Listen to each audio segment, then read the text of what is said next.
বাংলাদেশ আবহাওয়া অধিদপ্তরের তথ্যমতে দেশের ৮টি জেলায় আজ দুপুরের আগেই ঘণ্টায় প্রায় ৬০ কিলোমিটার গতিবেগে ঝড়ো বাতাস বইতে পারে, সঙ্গে থাকতে পারে বৃষ্টি বা বজ্রবৃষ্টিও।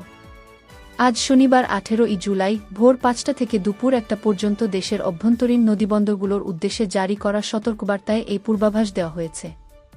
উত্তর পশ্চিম বঙ্গোপসাগর ও তার আশপাশে ওড়িশা পশ্চিমবঙ্গ উপকূলে যে লঘুচাপ ছিল তা এখন আরও ঘনীভূত হয়ে সুস্পষ্ট লঘুচাপে রূপ নিয়েছে। এর জেরে আগামী দুদিন দেশের বিভিন্ন স্থানে দমকা হাওয়াসহ বৃষ্টি এবং কোথাও কোথাও ভারী থেকে অতি ভারী বর্ষণের সম্ভাবনা রয়েছে বলে জানিয়েছে আবহাওয়া অফিস।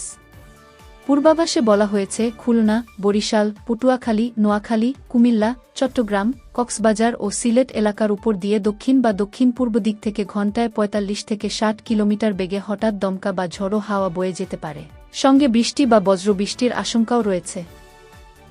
এ কারণে সংশ্লিষ্ট এলাকার নদীবন্দরগুলোকে ১ নম্বর নৌহুঁশিয়ারি সংকেত প্রদর্শনের নির্দেশ দেওয়া হয়েছে।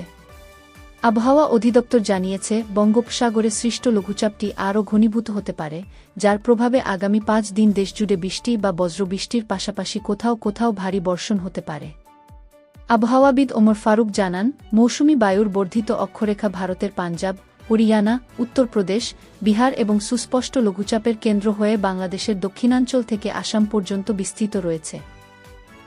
পাশাপাশি মৌসুমি বায়ু বাংলাদেশের উপর মোটামুটি সক্রিয় এবং উত্তর বঙ্গোপসাগরে প্রবল অবস্থায় আছে।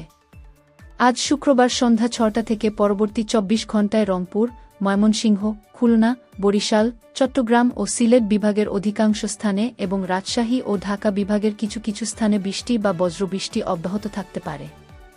দেশের কিছু কিছু জায়গায় ভারী থেকে অতি ভারী বর্ষণেরও শঙ্কা রয়েছে।